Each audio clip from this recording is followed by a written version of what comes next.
Alors, comme je l'avais dit le vendredi, non, quoi? C'est vendredi que je prêchais. Le vendredi, je voulais présenter un sujet ce matin. C'est un enseignement qui est important. C'est pas seulement adressé à cette église, mais comme on nous suit aussi à travers le monde et que finalement va placer dans notre site, il faut que je prenne tout mon temps pour faire pénétrer ce sujet. C'est pourquoi, comme ce sujet est étendu, et je ne pourrais pas terminer ça aujourd'hui. Je pense que si j'arrive à terminer, ça sera bon. Parce qu'il y a un mariage encore. Si je dois couper ça, on va achever le mercredi. Et notre partie d'exhortation du vendredi, je veux présenter cela le jour de la Sainte Seine.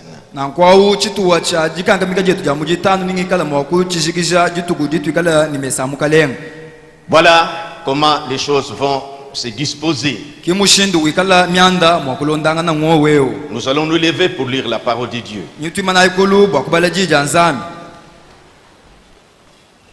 Je crois que nous avons toujours dit que les mariés doivent être là à partir de 12 heures.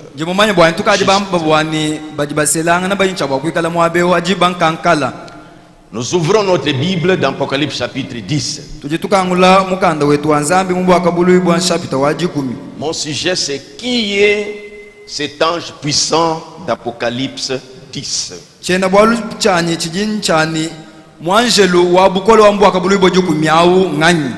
Dans les années passées, j'avais parlé là-dessus, j'ai parlé là-dessus. Et alors, pour ne pas vous retenir debout longtemps en train d'introduire, nous lisons déjà Apocalypse 10.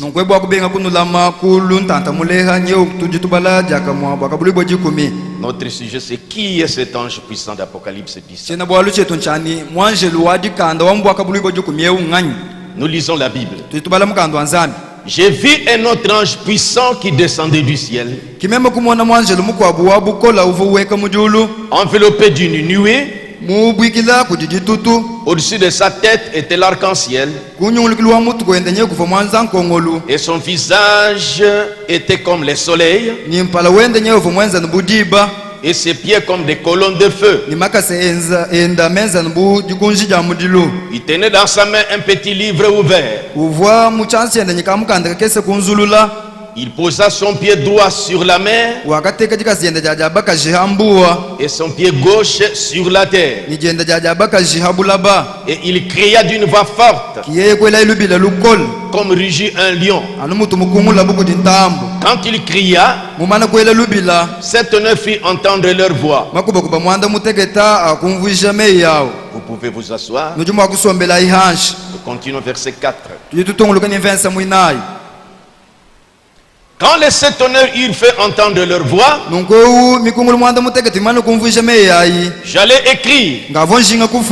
Mais j'ai entendu du ciel une voix qui disait,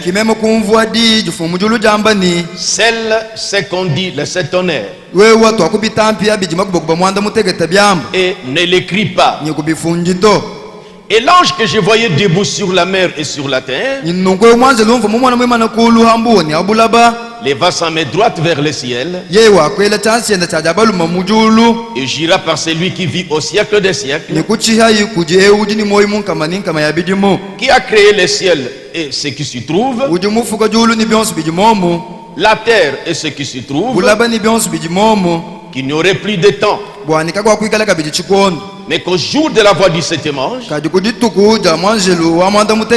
quand il sonnerait de la trompette, le mystère de Dieu s'accomplirait, comme il a annoncé à ses serviteurs les prophètes. Prions le Seigneur. Seigneur Jésus, Tu as bien voulu placer ce sujet dans notre cœur. Nous pensons que c'est le moment où nous pouvons partager cela. Nous nous confions en toi, Seigneur. Aide que par cette transmission, mon interprète trouve des mots appropriés et que tu puisses aussi faire comprendre à ton peuple ce sujet. Nous voulons fixer les nôtres, les brebis que tu nous as données. Nous faisons des prédications, mais l'enseignement, c'est l'épine dorsale pour une église. Nous avons besoin de cette bonne compréhension. Au nom du Seigneur Jésus-Christ. Amen. Amen. Je salue aussi en passant le pasteur de Kabinda qu'on a dit qui est venu.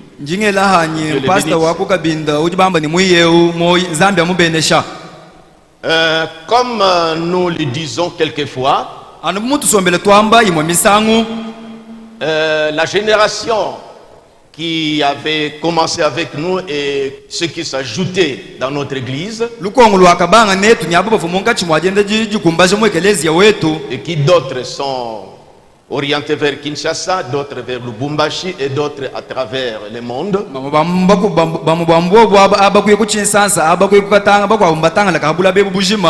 Ils avaient déjà une base solide parce que dans ce temps-là, on placer beaucoup d'enseignements.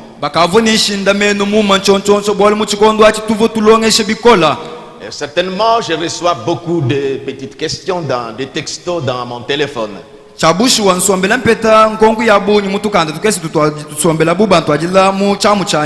Et c'est là que je comprends qu'il faut quelquefois revenir sur ces choses pour bien fixer le nouveau ou ceux qui viennent s'ajouter.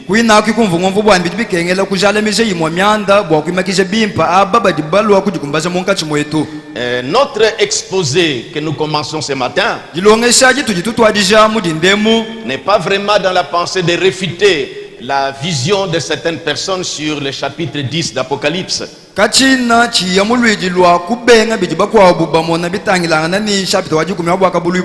Nous sommes tous des frères et sœurs dans ce message. Et nous croyons le message que Dieu nous a donné par William Branham, le prophète que Dieu nous a envoyé. Et frère Branham dit que dans un point donné, on peut avoir des divergences parmi les ministres. Et ceci ne dit pas dans une église. Parce que dans l'église, c'est le pasteur qui dépose la doctrine. Le pasteur est presque comme le mari de l'église. Et c'est lui qui dépose la semence. Mais par rapport aux serviteurs de l'extérieur, ils ont droit de voir les choses d'une manière différente. Et si dans ce que nous allons montrer, ça pourrait aller à l'encontre de la vision d'un pasteur dans son église, il a droit de maintenir sa vision. Démocratiquement, il a droit de réfuter ce que nous disons. Parce que c'est lui qui est le berger de son troupeau. Mais s'il arrive à comprendre les choses comme nous disons, alors gloire à Dieu. C'est pourquoi dans cette leçon, nous voulons plus faire parler les prophètes. Parce que le sujet est très important. Qui est cet ange puissant d'Apocalypse 10? C'est très important parce que si on doit donner les détails sur cet ange-là, alors ça ne doit pas être nos propres pensées, il faut que les prophètes parlent. Et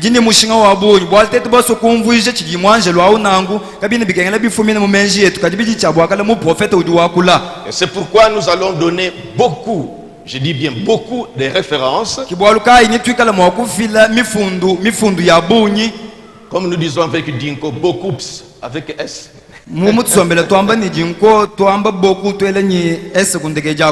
Alors, nous avons aussi des jeunes ministres souvent dans notre église.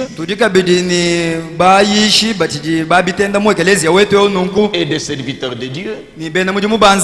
Prenez aussi des notes. Et allez vérifier à la maison. Pour voir si les choses sont comme le prophète l'a dit.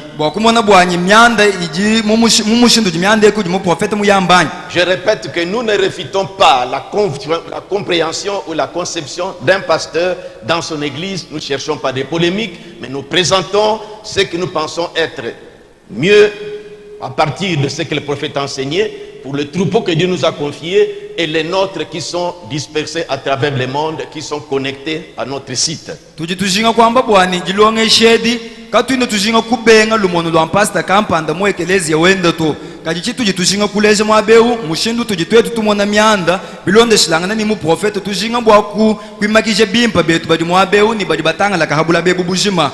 Et nous allons d'ailleurs traiter seulement les versets 1 et les versets 2. Parce que c'est là que nous devons identifier qui était cet ange. Alors je relis les versets 1 et 2. J'ai vu étonnant un autre ange puissant qui descendait du ciel, enveloppé d'une nuée. Au-dessus de sa tête était l'arc-en-ciel, et son visage était comme le soleil, et ses pieds comme des colonnes de feu. Il tenait dans sa main un petit livre ouvert. C'est ce que nous allons traiter durant ces 2 jours-ci, peut-être aujourd'hui ou 2 jours. C'est Jean qui nous rapporte cette expérience qu'il avait vécu dans l'île de Patmos. Comme nous voulons récupérer aussi, amener aussi ceux qui n'ont pas encore bien compris, pris position, bien compris le message, nous faisons comme si nous voulons vraiment aller à l'école du dimanche, commencer par les bas.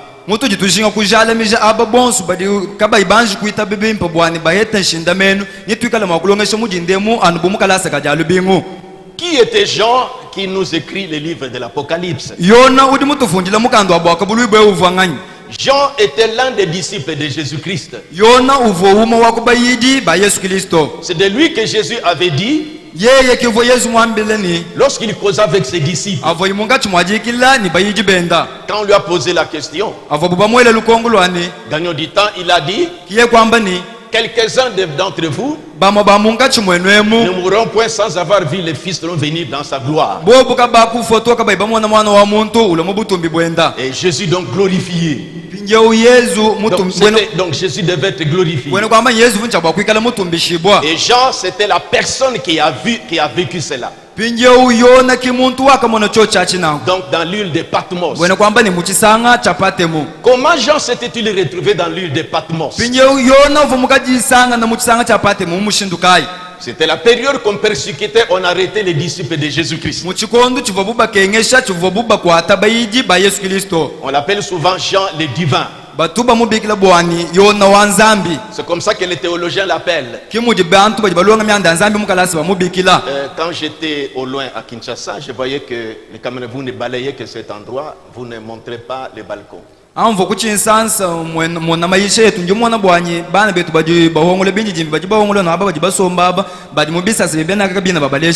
parce que les membres de cette église qui sont au loin aiment voir leur église, comment leur église est en train de fonctionner.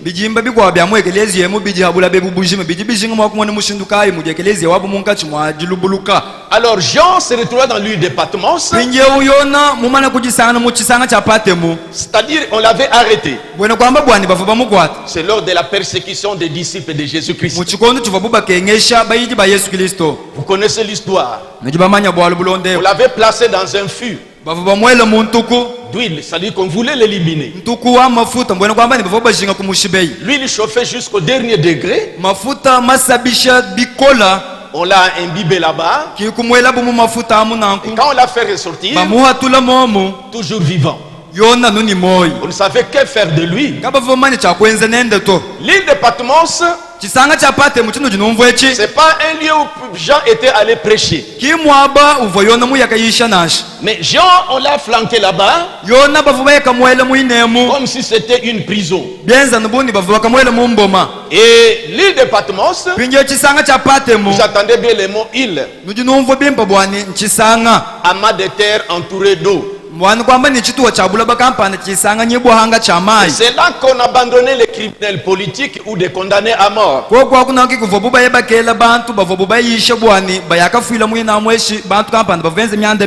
On vous embarque sur une barque, escorté par l'armée ou la police. On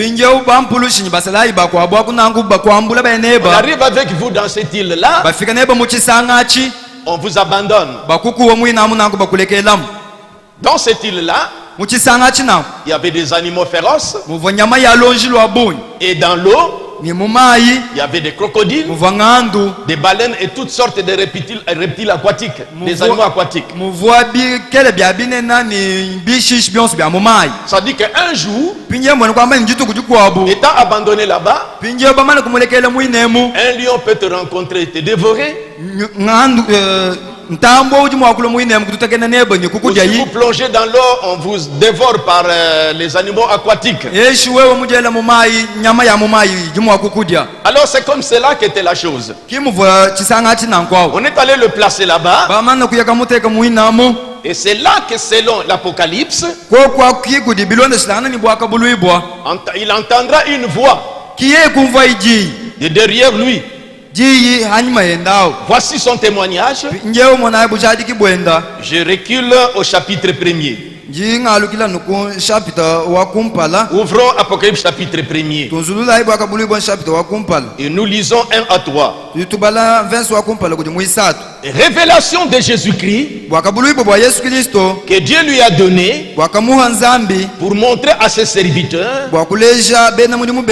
les choses qui doivent arriver bientôt.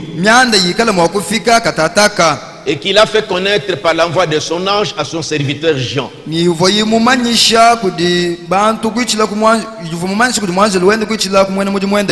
Donc des choses que nous avons dans le livre de l'Apocalypse, que Jean avait écrit, on lui avait dit que ces choses devaient arriver bientôt. Mon frère, ma soeur, comprenez très bien. Nous faisons des prédications dans cette église. Vous écoutez des prédications dans cette église. Mais il faut aussi l'enseignement. Pourquoi nous avons certaines communautés qu'on bascule comme ça par les témoins de Jéhovah?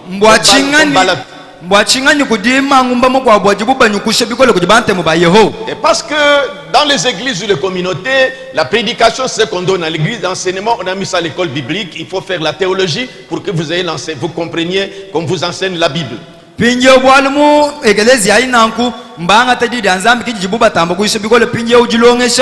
pas dit la prédication.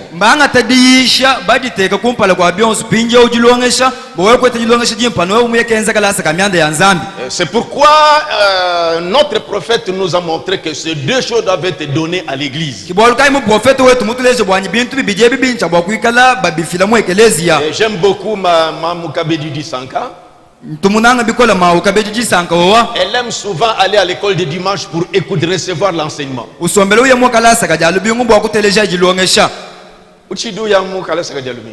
Est-ce que tu pars encore à l'école du dimanche? Et tu es déjà fatigué. Elle voulait avoir, elle partait souvent pour recevoir l'enseignement à l'école. Alors Jean se retrouvant dans l'île de Patmos, comme nous venons de le lire ici, abandonné là-bas. C'est alors que depuis le verset 9 du chapitre 1er, moi Jean votre frère, qui est part avec vous à la tribulation, au royaume, et à la persévérance en Jésus, j'étais dans l'île appelée Patmos à cause de la parole de Dieu et du témoignage de Jésus. Ce n'est pas qu'il était allé prêcher, mais on l'avait arrêté, on l'a persécuté à cause de la parole. Et c'est alors que peut-être 3 jours après, ou 1 mois, ou 4 jours après, je raconte ce chapitre-là. Peut-être il était debout. Il a entendu une voix derrière lui. John, ce que tu vois, écris cela dans un livre et porte cela à la connaissance de cette église. Portez cela à la connaissance de cette église.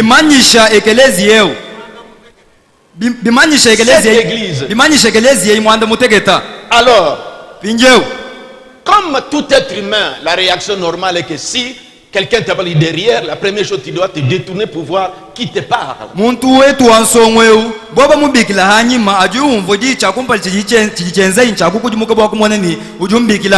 Alors quand c'était détourné pour voir, une vision éclate là-bas. 7 chandeliers d'or. N'entrons pas dans les détails. Et je voulais montrer seulement comment la chose est arrivée pour que nous arrivions au chapitre 10. C'est là qu'on lui a dit,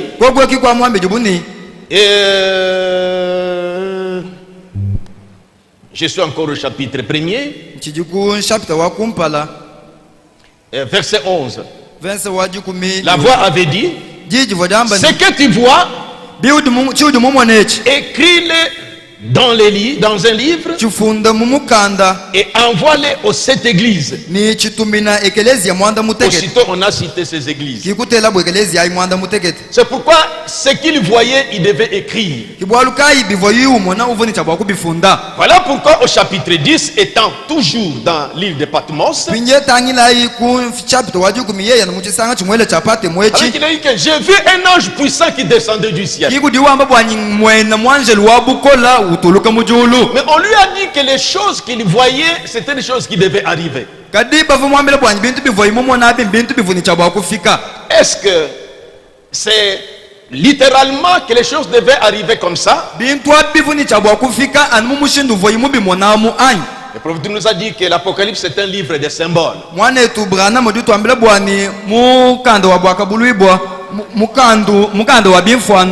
Alors si dans cette vision-là de l'Apocalypse chapitre 10, on a vu que ce sont des choses qui vont arriver bientôt. Donc cet ange puissant qui descendait, lui a vu ça. Mais c'était un symbole. Et on n'attendra pas à voir un géant qui va descendre sur la terre. Mais cet ange-là que Jean avait vu en symbole, c'était qui? D'abord, on a identifié aussi que c'est un ange. Qu'est-ce que signifie le mot ange? Dans les dictionnaires, ils ont fait recours à l'étymologie.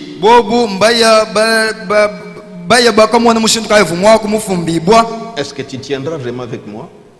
Ok. L'ange, au 6e siècle, au 16e siècle, on appelait, c'était le mot angèle.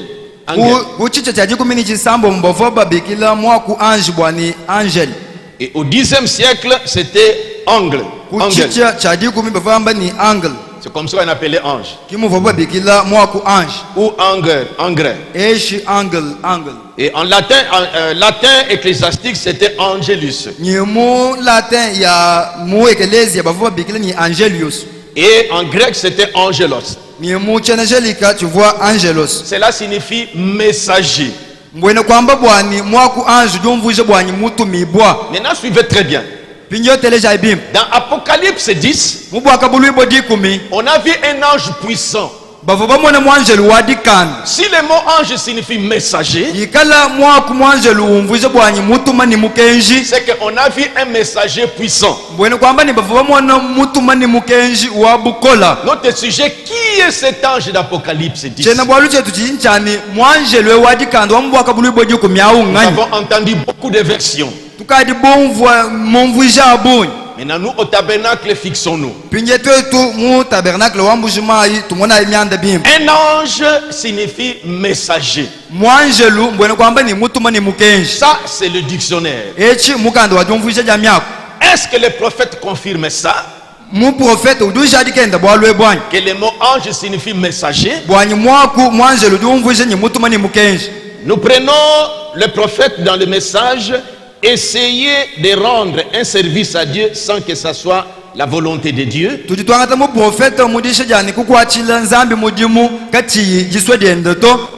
Prêchez le dimanche 27 novembre 1965.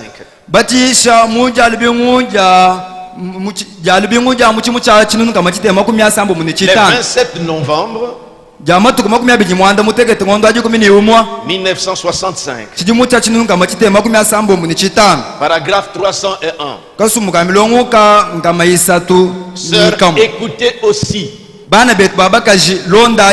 Parce que ceux qui voyagent comprennent les bases que nous posions ici. Ils remercient le Seigneur parce qu'ils ont une bonne base.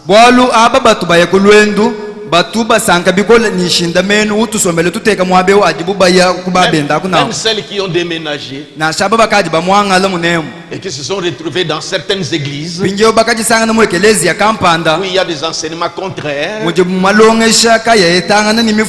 et ça leur arrive à se retrouver que on avait déjà des bases comme ça.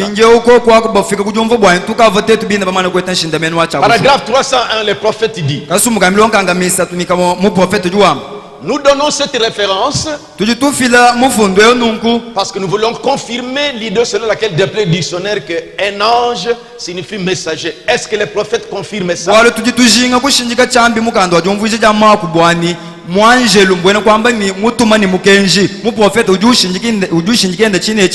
Et le prophète, quand il parle, il se réfère à Apocalypse 10. Paragraphe 301. Remarquez Malachie 4. Apocalypse 10. 7 sceaux. La Bible n'a-t-elle pas dit? Il ne termine pas la phrase. Il dit: faites bien attention. Dans Apocalypse 10. Donc. Là, il y avait un ange. Un messager d'en haut. Et un messager terrestre. Ça dit que 10, un messager d'en haut.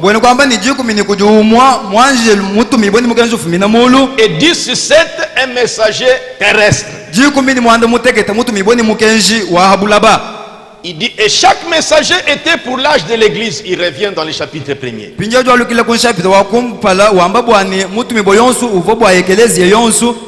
Il vint un ange. Un messager, parle d'Apocalypse 10. Le mot ange, le mot anglais, ça veut dire messager. Il dit qu'il descendit du ciel. Donc Frère Branham lui-même interprète Apocalypse 10 que cet ange-là, comme il descend comme un ange, c'est qu'il est messager. Parce que le mot ange signifie messager. Ajoutons encore une deuxième déclaration où Frère Branham confirme que le mot ange signifie messager. Surtout cet ange-là d'Apocalypse 10. Parce que nous décortiquons ce que cet ange d'Apocalypse 10. Je suis dans la prédication de l'enlèvement. Paragraphe 107. Mais prenons paragraphe 108. Il est en train de commenter Apocalypse 10. Or, il y a un messager en haut. Au-dessus de tout ceci. Et un messager sur la terre. Les mots ange en anglais signifient messager. Le prophète confirme, deuxième témoignage. Suivez-moi très bien quand je place ces jalons comme ça.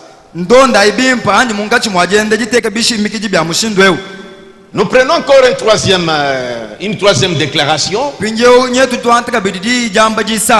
dans la brèche qu'il a prêché le 17 mars 1963.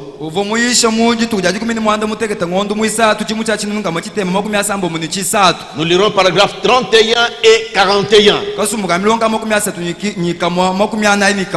C'est le prophète qui interprète Apocalypse 10.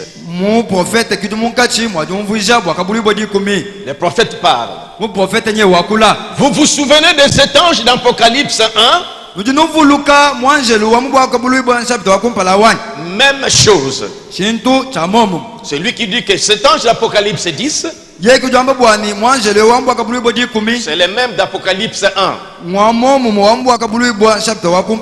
Où Jean a vu sur les 7 chandeliers d'or.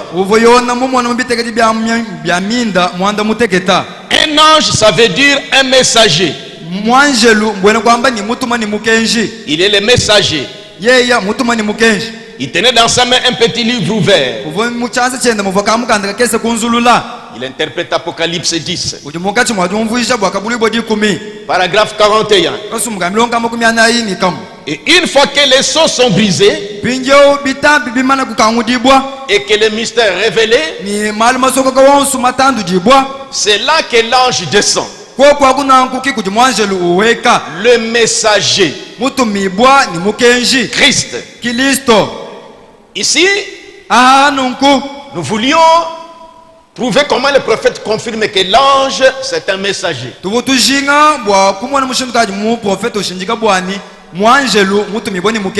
Donc ces êtres humains qui se trouvent devant Dieu,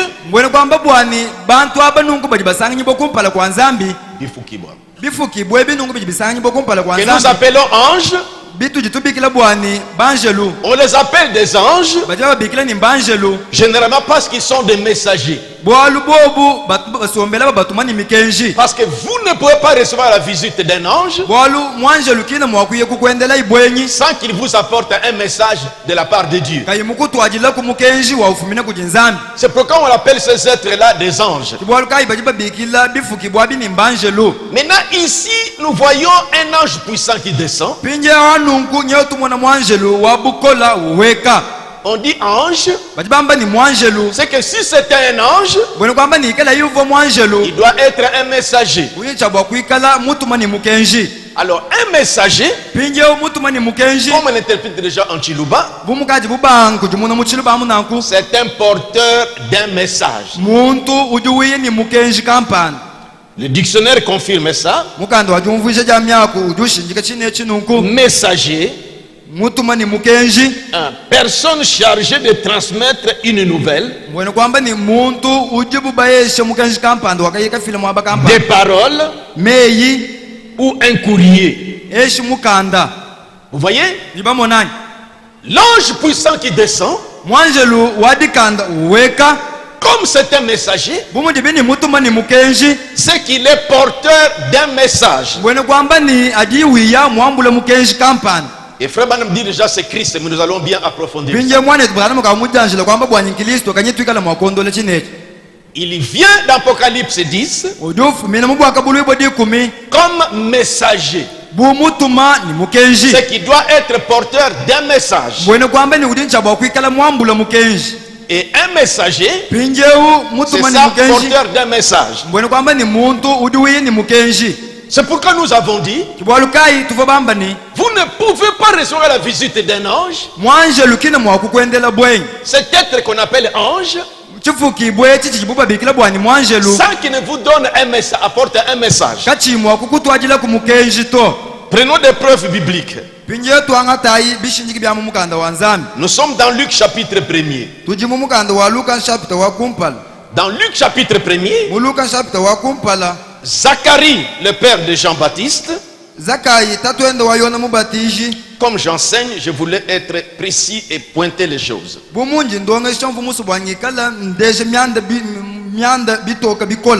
Luc chapitre 1er, pour la naissance de Jean-Baptiste, vous lirez du verset 11 à 17.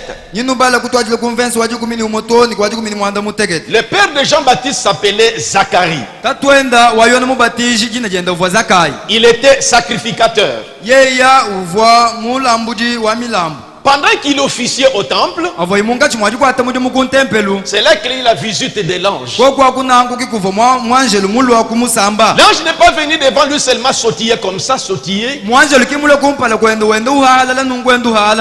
Si les anges sont des messagers, c'est qu'il doit apporter un message. Voyons-le devant le père de Jean-Baptiste. Luc 1:11. Alors un ange du Seigneur apparut à Zacharie et s'est mis debout à droite de l'autel des parfums.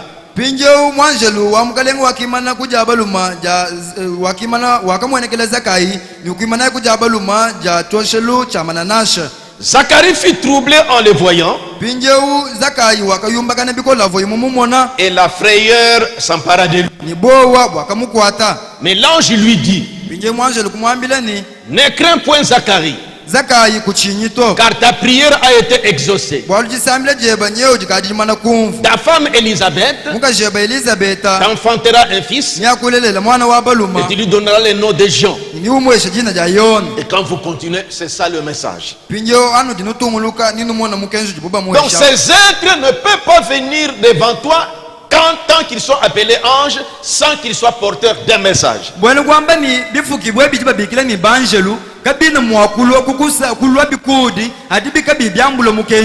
C'est que cet ange d'Apocalypse 10,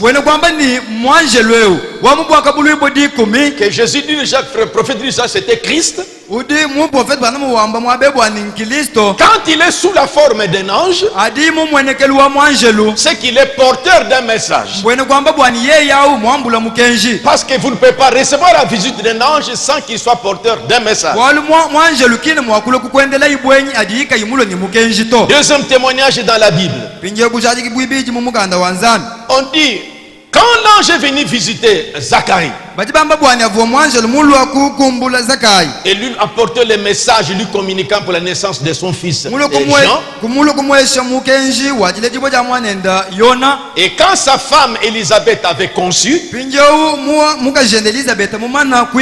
Jean, dans les seins de sa maman, en train de se former, premier mois, deuxième mois, troisième mois, quatrième mois, cinquième mois, au sixième mois, Jean étant dans les seins de sa maman se formant,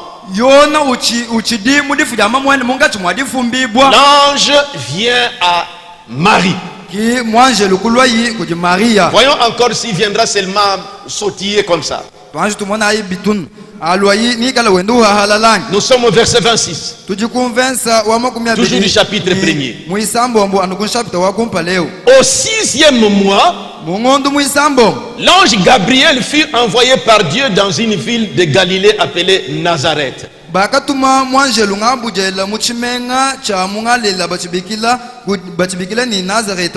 Auprès d'une vierge fiancée à un homme de la maison de David nommé Joseph.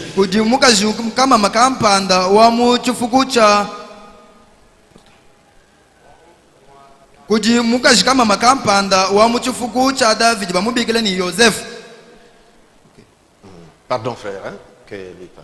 Bon, je me suis toujours demandé, un mioué c'est kamama, vierge encore kamama, comment ça? Un mioué vraiment, on prononce kamama ou bien kamama? Kamama, mioué, vierge kamama.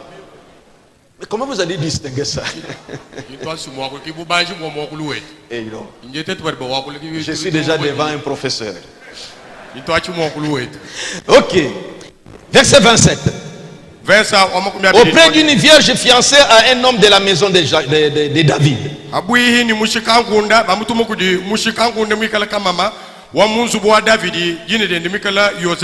Verset 28. L'ange entra chez elle et dit, voilà, je te salue, toi qui as une grâce, toi à qui une grâce a été faite. Verset 29. Troublé par cette parole, Marie se demandait ce que pouvait signifier une telle salutation. Maintenant, suivez le message de l'ange, de ce messager. Verset 30. L'ange lui dit, ne crains point, Marie, car tu as trouvé grâce devant Dieu. 31. Et voici, tu deviendras enceinte et tu enfanteras un fils. Tu lui donneras le nom de Jésus. Et c'est le message qui est donné. Donc, un ange est toujours porteur d'un message. Et c'est un messager. Nous prenons encore un cas dans la Bible. Nous sommes dans Actes chapitre 8. Ici, il s'agit de l'expérience de Philippe. Acte 8, verset 26. Un ange du Seigneur s'adressa à Philippe et lui dit, lève-toi et va du côté de midi sur les chemins qui descendent, ainsi de suite. Ces êtres-là appelés anges ne peuvent pas se présenter devant toi sans qu'ils vous apportent un message.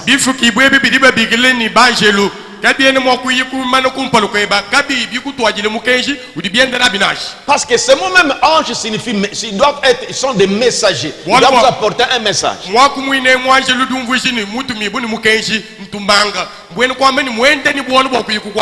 Alors si vous avez vu un ange en vision ou qui est venu vous apparaître, il reste comme ça, il te contemple, il t'acclame comme ça et puis il est parti, là vous avez vu un mukishi. Ni muchikena kumona ukumwenekela mushala ukubandila misanga mikwabu kutuchile bikashi umanyile huri mumone kimwanjele to misanga mikwabu uri mwakale mumone kakwabu fila hangonga lutete. Même voilà, même si vous lisez Actes chapitre 10, que vous lirez à la maison du verset 1er au verset 4, le message de Frère Branham est biblique. Et j'aime prêcher ce message au travers de la Bible. Et dans Actes chapitre 10, on parle d'un homme appelé Corneille. Je raconte, il était dans sa maison. La Bible a décrit les vertus qui caractérisaient cet homme. Non, nous avons beaucoup de catholiques qui ne connaissent pas la Bible. Ouvrez la Bible,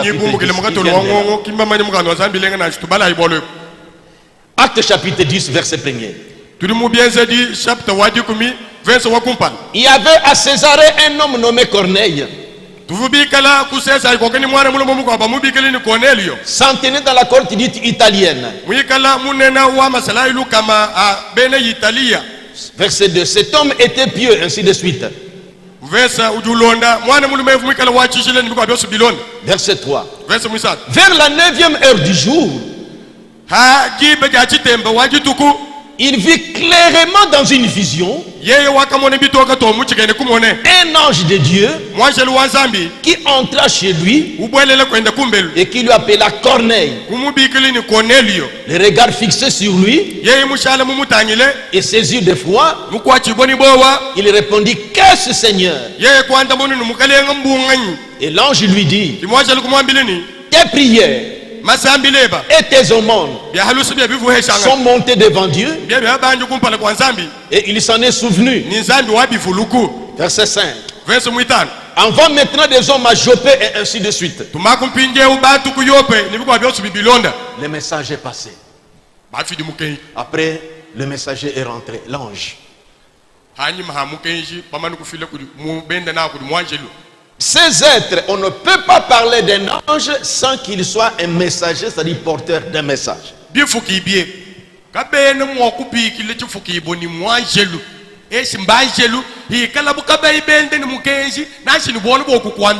Si dans Apocalypse 10:1, il est décrit un ange puissant qui descendait, on doit dire autrement un messager qui descendait, ou un porteur d'un message qui descendait. Suivez-moi très bien. Quand Jésus viendra chercher son épouse, il ne viendra pas comme messager. D'où Apocalypse 10. Nous voulons bien décortiquer ça. Et qui est cet ange puissant d'Apocalypse 10?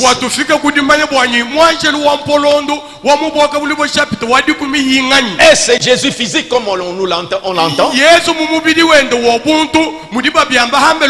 William Branham parle. Le prophète parle.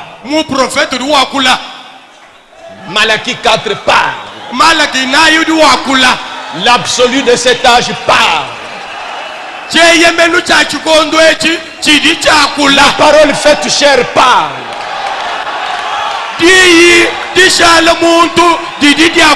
Le révélateur de la parole parle. Apocalypse 17 parle. Amen. Amen. C'est ce que nous croyons dans cette église. Avec nos cheveux, avec nos dents, avec nos habits, tout ce que nous avons, avec nos ondes. Amen. Amen. Avançons encore. William Branham à Greensmill, quand il était fatigué, dépassé par des visions qu'il recevait,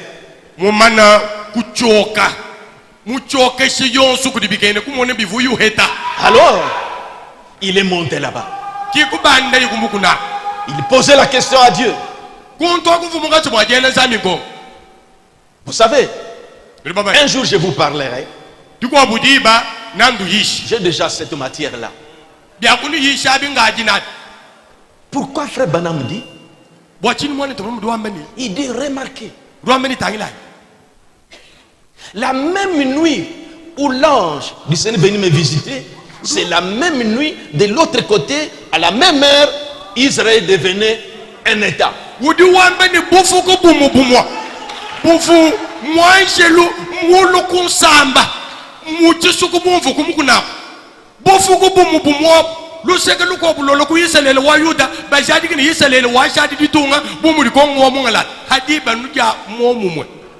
Parce que là-bas à l'est c'était le jour, et à l'ouest c'était la nuit.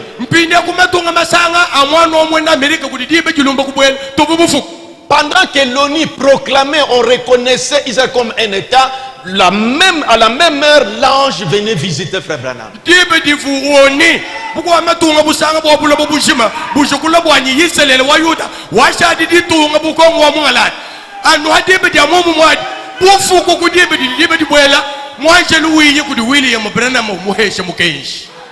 Je parlerai cela sur les sujets que j'ai déjà préparés, la parabole du figuier.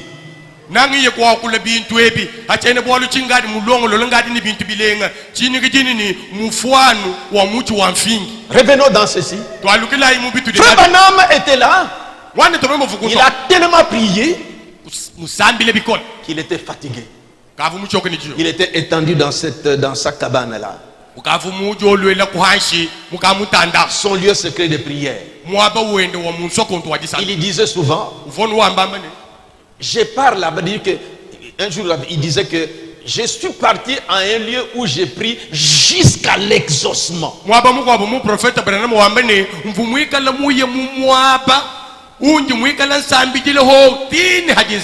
Ces lieux-là, quand il part là-bas, il prie là-bas jusqu'à l'exaucement. C'est alors qu'il rentre. Il était en ce lieu-là à Greensmill. Il avait entendu des pas. Vous connaissez l'histoire. Quelqu'un qui venait dehors. Il a vu la lumière. Et quand cet être est entré, il n'a pas commencé seulement à faire à frère Branham comme ceci. Regardez comment je suis un ange. Non, il lui a apporté un message. Il dit la vie mystérieuse que tu mènes. Il a dit que je suis envoyé de la présence de Dieu. Donc un ange, un messager, pour te dire que la vie mystérieuse que tu vis, on t'a envoyé avec un don. Allez lire quand l'ange vint vers moi et sa commission. Il lui a donné un message. Bref, vous ne pouvez pas recevoir la visite d'un ange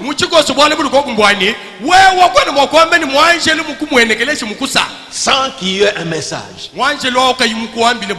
Si dans Apocalypse 10, celui qui descend là-bas est décrit comme ange, c'est qu'il doit être porteur d'un message. Nous sommes en train d'avancer. Revenons à Apocalypse 10. J'ai vu un autre ange puissant. C'est de lui que nous parlons. Ou un messager. Nous disons un porteur de messages puissants qui descendait du ciel, enveloppé d'une nuée.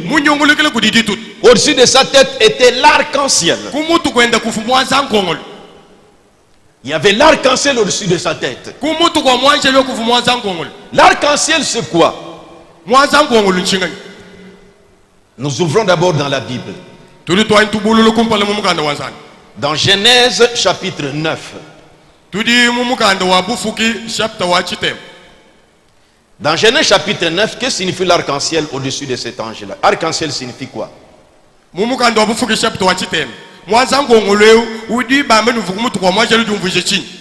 Genèse chapitre 9. Après le déluge, Dieu avait placé l'arc-en-ciel. Vous connaissez l'histoire. Vous lirez à la maison les détails. Verset 11. Dieu disait ceci à Noé: j'établis mon alliance avec vous. Aucune chair ne sera plus exterminée par les eaux du déluge.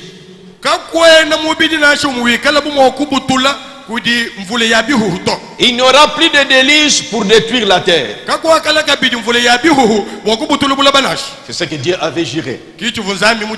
Après qu'il ait fait noyer le monde, alors il a dit qu'en tout cas, il a mis l'arc-en-ciel. Il a dit qu'en tout cas, ça doit me rappeler qu'il n'est plus tuer les gens par les déluges.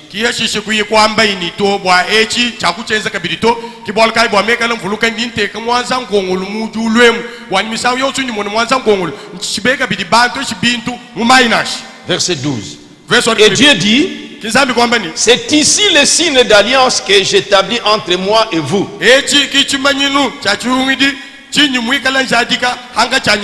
Et tous les êtres vivants qui sont avec vous,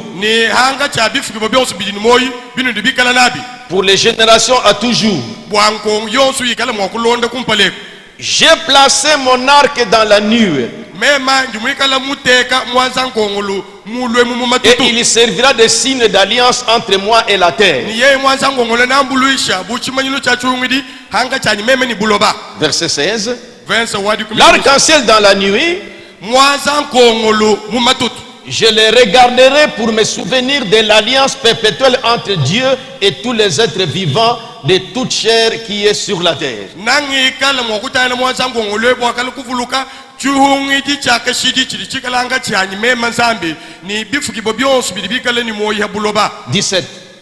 Et Dieu dit à Noé, tel est le signe de l'alliance que j'établis entre moi et toute la chair qui est sur la terre.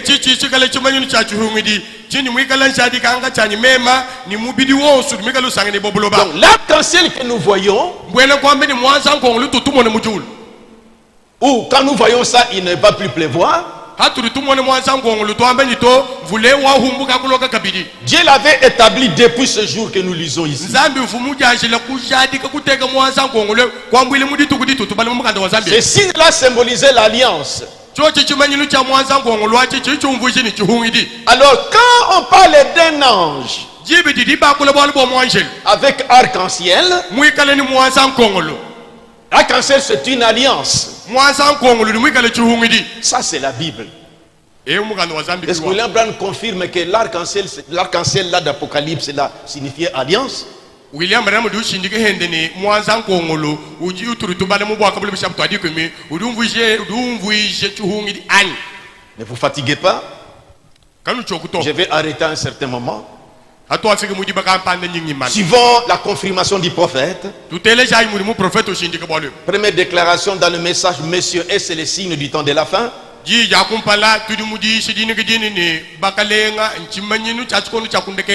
Paragraphe 366. Les enseignants de l'écodime, notez bien ça. Surtout crêpe. Paragraphe 66. 366. Le prophète parle. Maintenant écoutez. Il est toujours dans cet ange sur Apocalypse 10. Cet ange est descendu du ciel. Vous voyez les 7 roches. Est-ce que je suis? Oui, bien. Et cet ange, il parle des autres anges, des messagers. Je prends l'endroit. Cet ange vient. Non pas vers la terre. Il n'est pas un homme de la terre. Comme les messagers aux âges de l'église. Et mais cet ange apporte la vie suivante. Ange veut dire messager. Il confirme Apocalypse 10 là. Et il descend du ciel. Enveloppé de cette colonne de lumière. De cette nuée. Avec un arc-en-ciel au-dessus de sa tête. Et un arc-en-ciel est une alliance. Maintenant c'est le prophète qui me permet. C'est que je lis dans la Bible que du temps de Noé, l'arc-en-ciel, il a dit que c'est le signe d'alliance. Maintenant cet ange ici, d'Apocalypse 10 précisément, avec l'arc-en-ciel, l'arc-en-ciel signifie alliance. William confirme ça. Deuxième témoignage, la brèche qui a précédé le sceau, paragraphe 45. Je prends l'endroit. Donc ici il y a l'ange qui est sur la terre. Chapitre verset 7 donc. Et un autre ange, un messager puissant descend.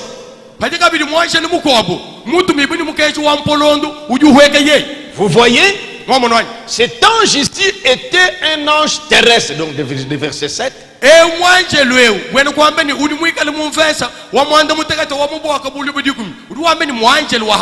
un messager terrestre. Mais en voici un qui descend du ciel avec un arc-en-ciel, une alliance. Il confirme encore ça, que l'arc-en-ciel signifie alliance. Je prends un troisième témoin. Les âmes qui sont maintenant en prison.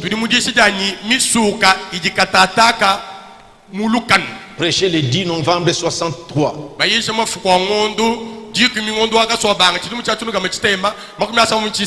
Paragraphe 157.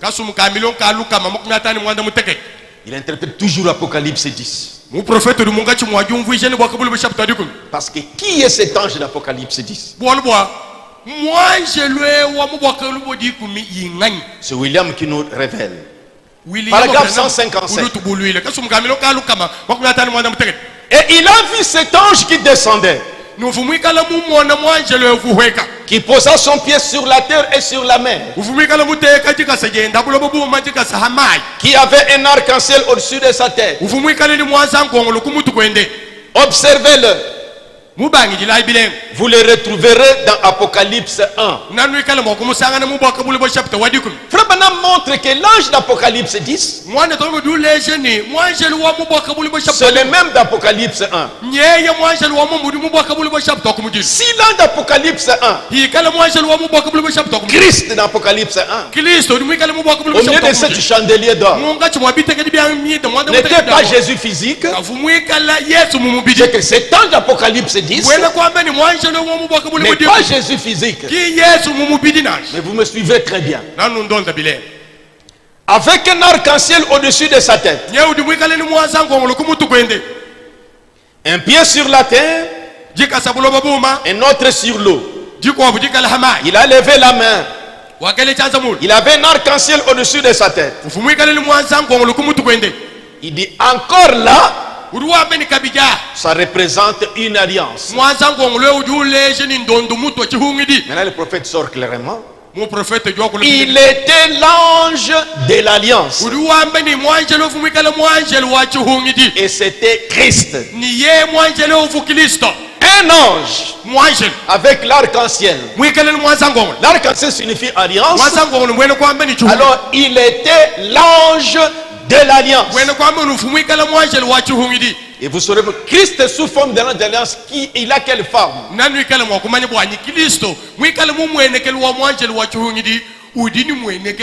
Est-ce que c'est dans son corps physique? Le prophète va nous parler. Qui est cet ange d'Apocalypse 10? Donc on a souvent entendu des déclarations. Le prophète dit qu'il était l'ange de l'alliance. Et c'était Christ. Donc cet ange puissant d'Apocalypse 10, c'était Christ comme ange de l'alliance, parce qu'il avait l'arc-en-ciel. Maintenant, le prophète l'a appelé Christ. Vous comprendrez quand nous allons montrer qui est Christ et qui est Jésus.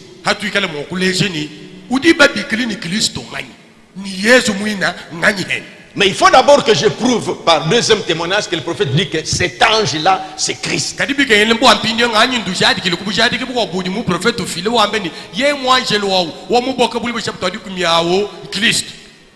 Nous revenons dans essayer de rendre un service à Dieu sans que ça soit sa volonté.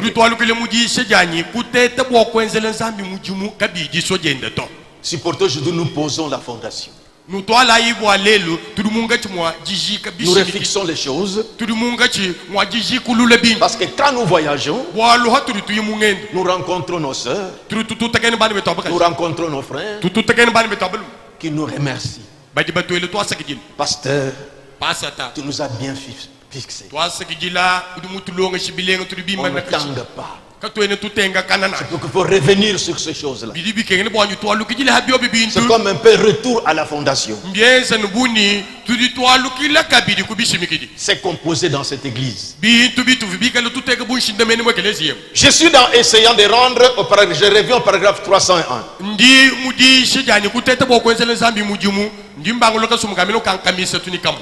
William Branham est toujours dans Apocalypse 10. Remarquez Malachie 4. Apocalypse 10. 7 sceaux. Faites bien attention. Là, il y avait un ange. Un messager d'en haut. Et un messager terrestre. J'aimerais que vous puissiez bien classer vos citations de la façon que j'avance.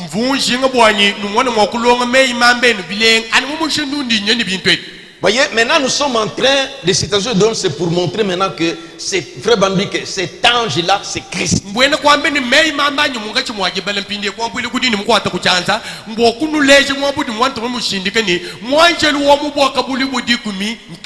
Nous avons commencé par ange. Signifie messager. Nous avons donné des citations. Classez ça comme ça. Ange. Comme messager. Frère Branham prouve ça. Je vous ai donné des citations. Et je devais vous montrer qu'un ange, comme messager, doit être porteur d'un message. Je vous ai donné des références pour prouver qu'un ange messager doit être porteur d'un message.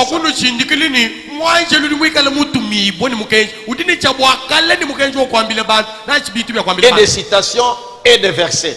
Pour que vous soyez stable. Pour que vous soyez assis. Jésus dit, si vous demeurez dans ma parole, vous serez vraiment mes disciples. Vous connaîtrez la vérité et la vérité vous affranchira. Amen. Amen. Maintenant nous sommes en train de montrer, donner ce frère va me dire que cet ange-là, c'est Christ.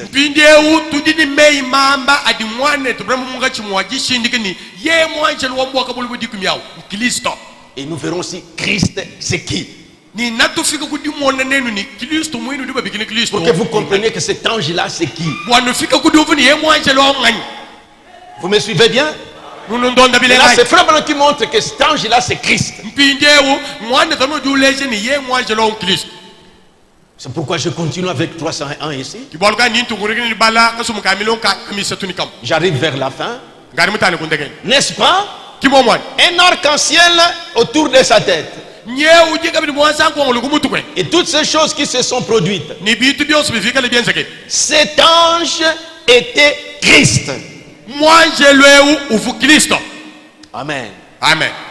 J'ajoute encore la brèche, toujours dans le contexte, cet ange-là était Christ. L'Apocalypse 10.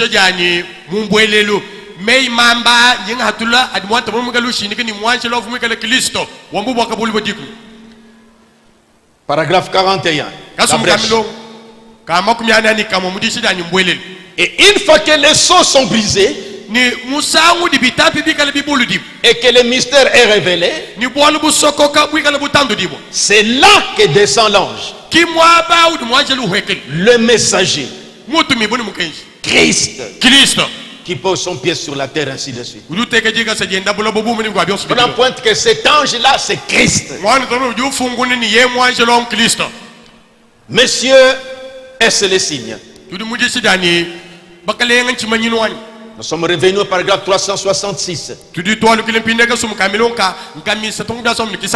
Il interprète toujours Apocalypse 10.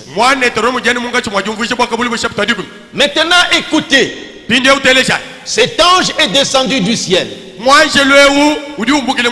Je prends l'endroit. Et avec un arc vers le bas, avec un arc-en-ciel, est une alliance. C'était Christ. Je reviens encore dans la brèche. Paragraphe 45 et 46. Or, tous les mystères, ce serait le moment où il s'accomplirait à la proclamation de ces messagers. Donc ici, il y a l'ange qui est sur la terre. Donc dans Apocalypse 10, et un autre ange, un messager puissant descend.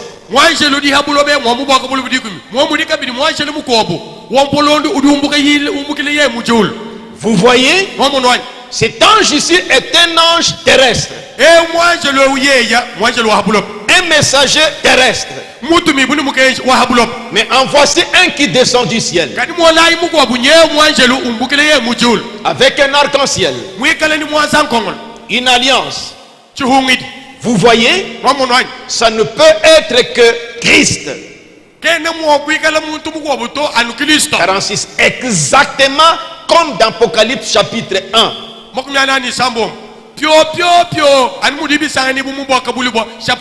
Debout au milieu de cette chandelier. Ainsi nous remarquons ici qu'au sujet de cet ange puissant, quand nous prenons l'enseignement que Frère Branham donne ici, ne dit pas que cet ange c'est Jésus. J'aimerais que vous compreniez très bien. Parce qu'ici nous enseignons, nous voulons préciser les choses. Il y a une différence, nous allons lire ça. Différence entre Jésus et Christ. Jésus, c'est le corps que Marie a mis au monde. C'est le prophète de Galilée. C'est le temple où Christ Dieu est venu s'incarner.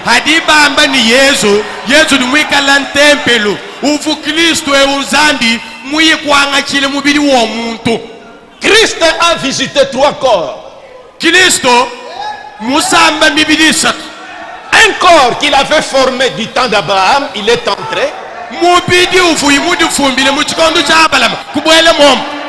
Un autre corps qu'il a formé dans le sein de Marie et il est entré.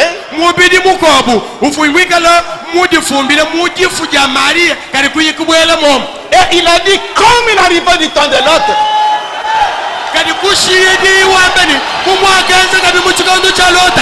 Ainsi en sera-t-il à la fin des temps. Il a préparé encore un corps de chair.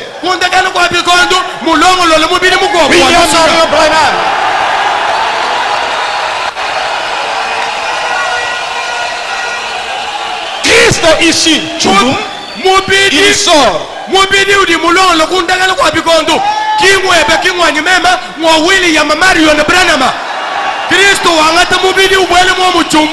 Du temps d'Abraham, un corps de chair. Et puis il est sorti. Du temps d'Abraham, il a pris les 6 éléments. Il a formé après, il a laissé les éléments. Chez Marie, il a formé un corps à l'intérieur.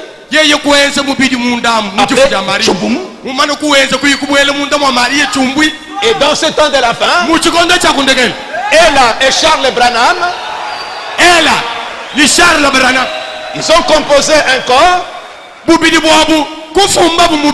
Et il venait pour entrer pamba pamba.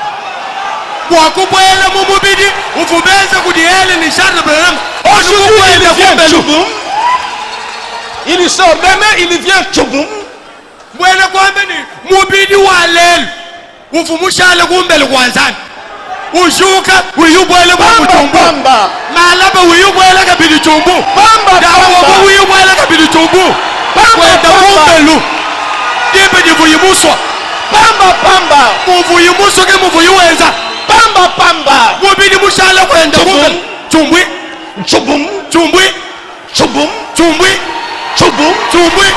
Chubu, Chumbi, Chubu, Chumbi, Pamba, Pamba. Christ. Christ. Cet ange puissant, c'était Christ. Moi, je le vois en Pologne de vous, Christ. Et vous comprendrez. Je vous montrerai. Les corps de Jésus devaient rester là-bas. Comme il a ressuscité. Mais il devait revenir. Pas dans les corps de Jésus. William va parler.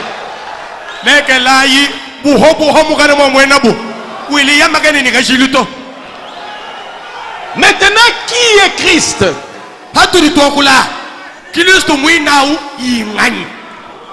C'est William qui nous éclaire. Christ, c'est l'onction. C'est le logos. C'est la parole. C'est la colonne de feu. C'est l'ange de l'alliance.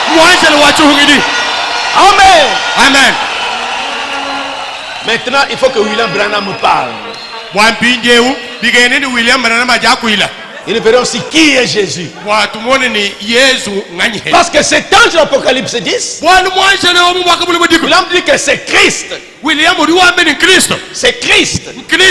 Et nous, dans cette église, nous devons être bien enseignés pour comprendre qui est Christ et qui est Jésus. Et quand est-ce que Jésus est devenu Jésus-Christ?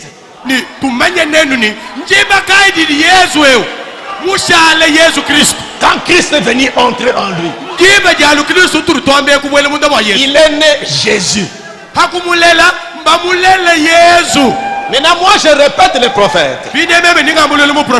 Il dit que c'est Christ. Quand c'est Christ, c'est Christ. Maintenant, qui est Christ? Mettez aussi cette en tête là. Et maintenant, je commence à donner des références.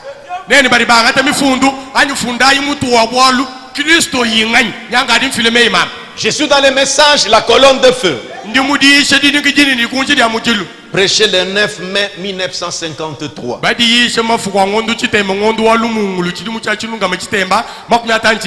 Paragraphe 13. Et la partie C. Et le même ange, si Jésus est le même, il parle de l'ange de l'alliance. L'ange de l'alliance, c'était Jésus-Christ. En effet, la Bible dit que Moïse a regardé l'opprobre de Christ. Il dit Christ est le logos qui sortit de Dieu au commencement, lequel était la colonne de feu. Donc Christ est le logos qui sortit de Dieu au commencement, lequel était la colonne de feu. C'est Frère Branham qui nous décrit ce que c'est qui est Christ. Si cet ange puissant qui descendait, c'est Christ, c'est que c'est le logos. Deuxième citation. Nous voudrions voir Jésus. Prêché le 16 mai 1957.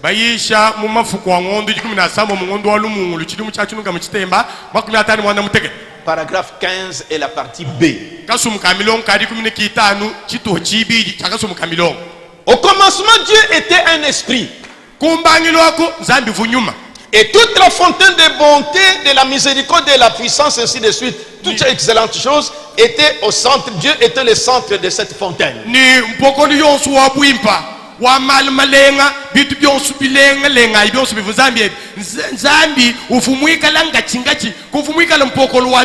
C'est ce qu'était Dieu au commencement. Ensuite, les logos qui sortit de Dieu au commencement est devenu ce que nous appelons une théophanie.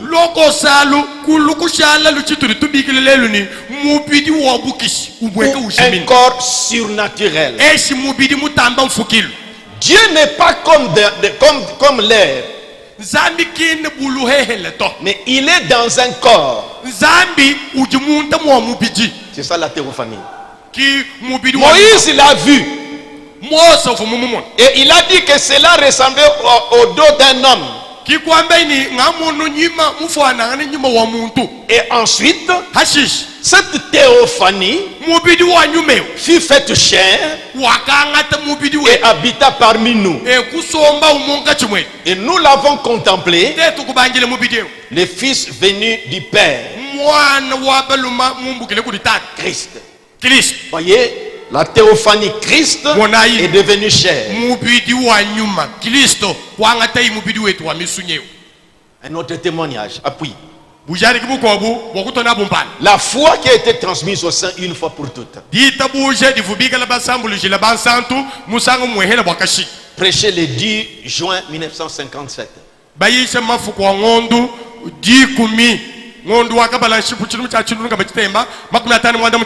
Bientôt je vais couper. Paragraphe 54b.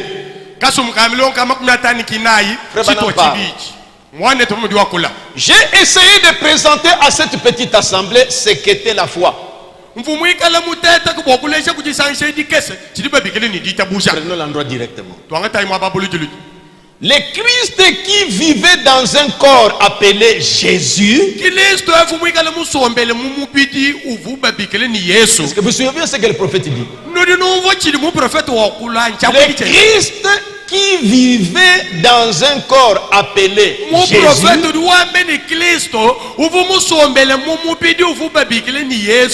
est le même logos ce soir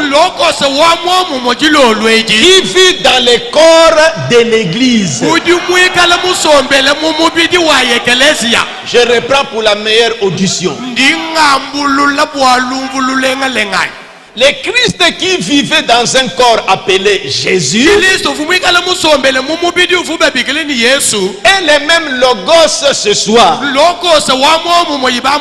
peux dire ce matin, qui vit dans le corps de l'église,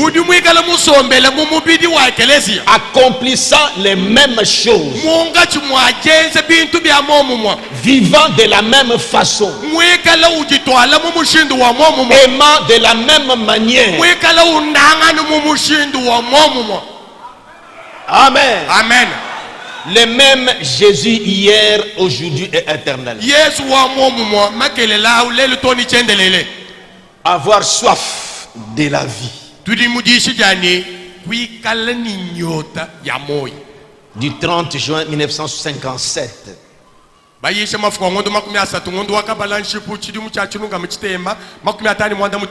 Paragraphe 13. Maintenant, lorsque Dieu était dans une théophanie, laquelle était Christ, qui s'est formé, ensuite cette théophanie s'est faite chair et a habité parmi nous. C'était alors pour faire les rachats. Voyez, le corps Jésus, le prophète de Galilée Jésus, un corps saint préparé, c'était pour un but. Christ, le logos, la parole, devait s'incarner, trouver du sang pour verser le sang en vue de racheter l'homme. C'est l'œuvre que Christ devait accomplir en ce temps-là. C'est pourquoi il fallait le corps de Jésus. Mais il avait encore une autre œuvre dans ce temps de la fin. Il devait descendre. Quand Jean baptisait, le ciel s'ouvrit, Christ est descendu. Et dans Apocalypse 10, même Christ descendait. Il doit trouver le 7e ange sur la terre. Nous arriverons à ça. Dieu sans l'homme est presque impuissant.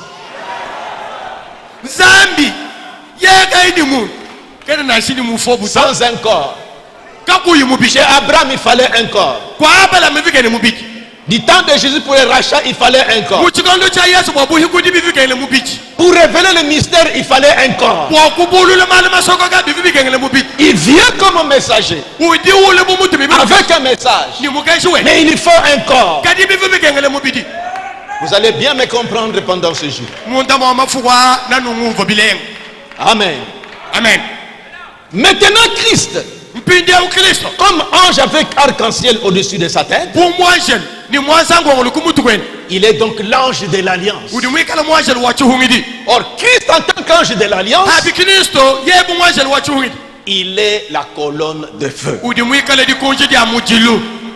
C'est ce que je vais présenter le mercredi. Bon, que je donne d'abord ça. Et puis nous allons continuer. Non, j'ai déjà dit. Maintenant, mais que nous allons suivre pour que nous puissions terminer. Maintenant, remarquez en résumé, parce que trop donné, ça peut dépasser. Qui est cet ange puissant d'Apocalypse 10? Probablement dit que c'est Christ. Il y a une différence entre Christ et Jésus? Le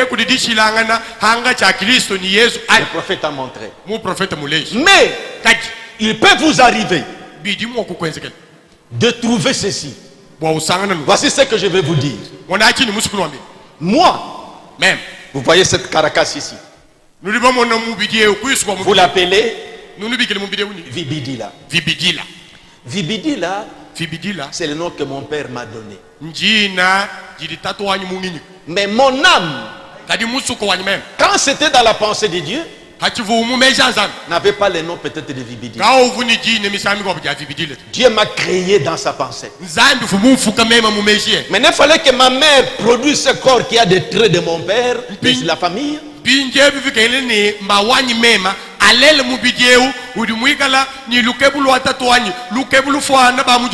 Maintenant mon âme, quand on m'a mis au monde, Dieu m'a introduit dans ce corps. Et je me suis enveloppé dans cette tente ici. Et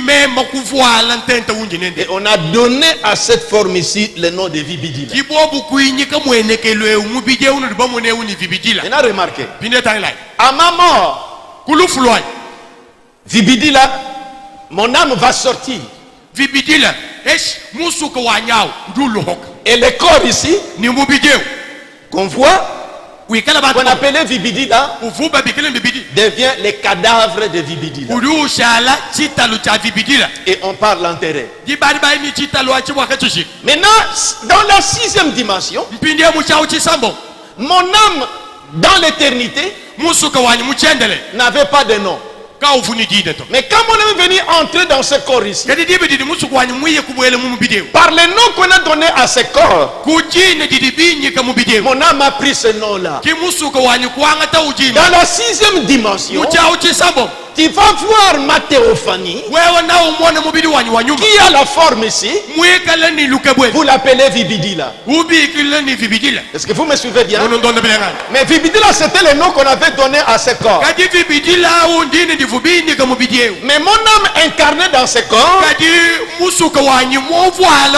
porte maintenant le nom de Vibidila.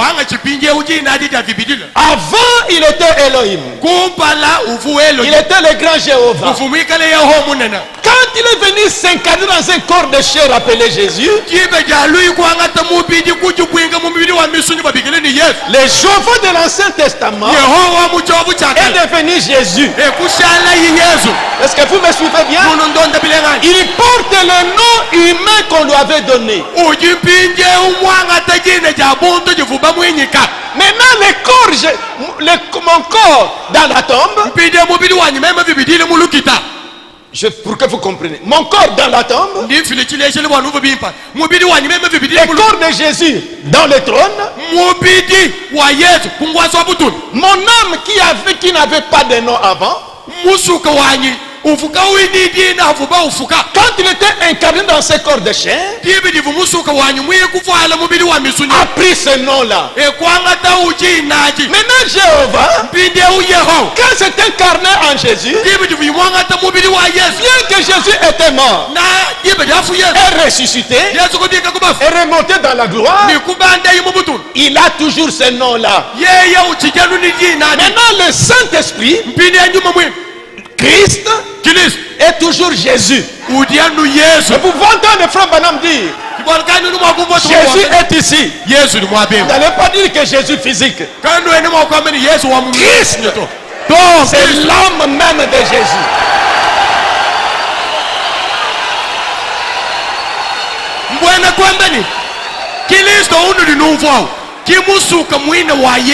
Parce que si je mourais aujourd'hui, vous prenez le corps vibidi là, vous allez mettre là-bas. Mais quand je suis dans la 6e dimension, frère Branham a vu sa femme là-bas. Pourtant le corps était enseveli. C'est que l'âme a porté le nom humain. Si je partais là-bas, je verrais Barnabas. Mais le corps de Barnabas est enterré à Canaan. Oh frère Barnabas, son âme dans l'éternité n'avait pas de nom. Et quand c'est entré dans ce corps de chair, ça a pris ce nom-là.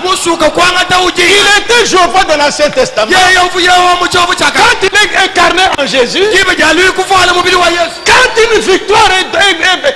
une victoire est gagnée, les noms changent. Il était Jacob. Quand il a triomphé, il est devenu Israël. Il était seul. Quand il a rencontré Dieu, il est devenu seul. Il était Pierre. Simon peut-être. Quand il a rencontré Dieu, son nom fut changé. Il était Jéhovah. Quand il devait nous racheter, il est devenu Jésus-Christ. Le Jéhovah de l'Ancien Testament, c'est lui Jésus dans le Nouveau. Il n'a pas changé. Et nous reviendrons le mercredi. Que le Seigneur vous bénisse.